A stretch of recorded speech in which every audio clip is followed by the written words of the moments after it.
Assalamualaikum warahmatullahi wabarakatuh. Perkenalkan, di sini saya Gilang Bagus Prasojo, NIM 2018 182. Di sini saya akan mempresentasikan perekonomian Indonesia dalam kebijakan ekonomi dan masalah kemiskinan, pengangguran, dan kesejahteraan. Yang pertama, pengetahuan umum. Pembangunan infrastruktur diharapkan dapat dirasakan langsung bagi masyarakat seperti dalam kegiatan pemenuhan pelayanan kebutuhan dasar masyarakat, peningkatan akses konektivitas dan mobilitas, peningkatan infrastruktur energi dan pangan, serta pemerataan dan penerapan infrastruktur teknologi dan komunikasi. Kondisi masyarakat yang disebut miskin dapat diketahui berdasarkan kemampuan pendapatan dalam memenuhi standar hidup. Secara umum, kemiskinan diartikan sebagai kondisi ketidakmampuan pendapatan dalam mencakupi kebutuhan pokok. Di banyak negara, syarat utama bagi terciptanya penurunan kemiskinan yang tetap adalah pertumbuhan ekonomi. Pertumbuhan ekonomi memang tidak mencakup untuk mengentaskan kemiskinan, tetapi merupakan suatu yang dibutuhkan. Walaupun begitu, pertumbuhan ekonomi yang bagus menjadi tidak akan berarti bagi penurunan masyarakat miskin jika tidak diiringi dengan adanya pemerataan pembangunan dan kesejahteraan masyarakat. Contoh studi kasus dalam data BPS. Badan Pusat Statistik pernah mencatat indeks keparahan pada bulan Maret 2012 sebesar 0,36. Padahal pada bulan September 2012 menjadi 0,61. Kenaikan indeks ini menunjukkan dua hal, yaitu semakin melebarnya kesenjangan antar penduduk miskin dan juga semakin rendahnya daya beli dari masyarakat kelompok miskin karena ketidakmampuan mereka memenuhi kebutuhan dasar untuk hidup sampai dengan batas pengeluaran garis kemiskinan. Contoh data terbaru.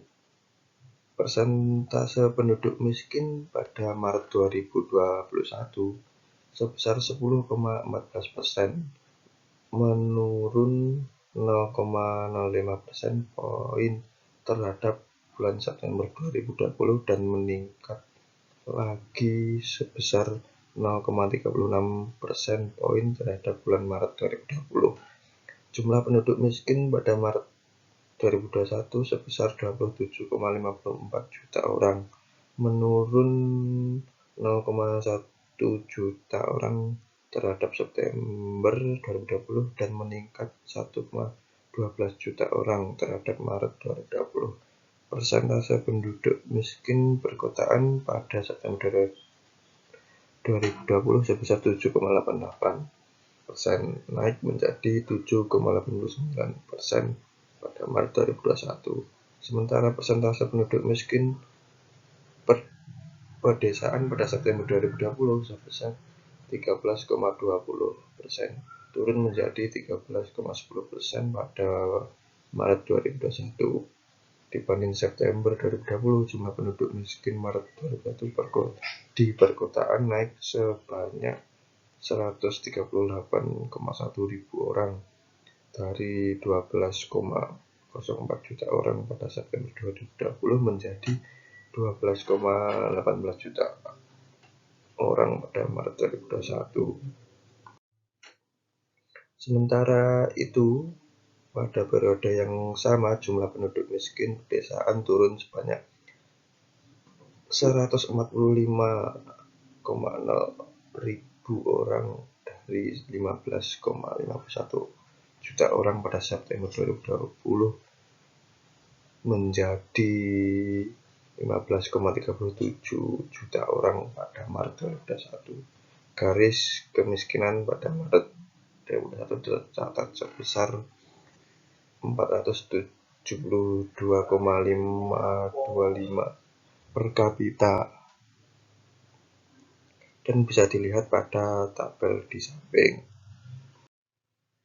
Tingkat kemiskinan Provinsi Jawa Timur. Persentase penduduk miskin di Jawa Timur mengalami penurunan sebesar 0,81% per September 2021.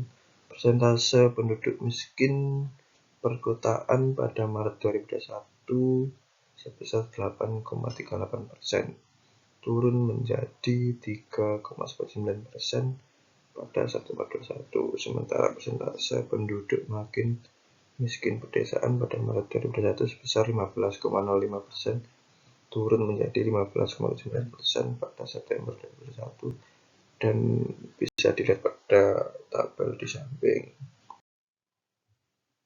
Pertumbuhan ekonomi Jawa Timur, salah satu faktor yang mempengaruhi kemiskinan dan lebarnya pertumbuhan ekonomi adalah kualitas sumber daya manusia. Kualitas sumber daya manusia dapat dilihat tinggi rendah Indeks Pembangunan Manusia atau IPM. Tinggi rendahnya Indeks Pembangunan Manusia atau IPM akan berakibat pada rendah produktivitas kerja dari penduduk. Produktivitas yang rendah berakibat rendahnya peroleh pendapatan. Ini bisa dilihat dari tabel di samping. Tingkat pengangguran terbuka. Badan Pusat Statistik BPS mencatat jumlah pengangguran Indonesia sebesar 9,1 juta orang pada Agustus 2021. Jumlah ini naik dari 8,7 juta orang pada Februari 2021, tetapi menurun jika dibandingkan dengan 9,8 juta orang pada periode yang selama tahun lalu. Namun, pengangguran Indonesia menurun jika dilihat dari tingkat pengangguran terbuka. Tercatat TPT di Indonesia sebesar 6,49% pada Agustus 2021. TPT ini menurun dari 9,72% pada Februari 2021 dan 7,07% pada Agustus 2021. BPS melaporkan ada 8 provinsi yang memiliki TPT atas rata-rata nasional. TPT tertinggi dari Kepulauan Riau sebesar 9,9%, dan kemudian bisa dilihat dari tabel di samping. Penduduk usia kerja yang terdampak COVID-19 sebanyak 21,32 juta orang penduduk usia kerja terdampak COVID-19, turun menjadi 7,8 juta orang dari Agustus 2020 sebesar 29,12 juta. Adapun pengangguran akibat COVID-19 menurun 740 orang dari 2.056 pada Agustus 2021 menjadi 1.082. Lalu, pekerja yang mengalami pengurangan jam kerja menurun menjadi 6,662 orang dari 24,03 pada Agustus 2020 menjadi 17,41. BPS juga mencatat sebanyak 700 orang bukan merupakan angkatan kerja. Jumlah itu turun 60 orang dari periode yang sama tahun lalu sebesar 760 orang. Terakhir, pegawai sementara itu pekerja menurun 380 orang menjadi 1,39 juta orang. Angka pengangguran bertambah. Badan Pusat Statistik Jawa Timur mencatat angka pengangguran bertambah sebanyak 134,330 orang.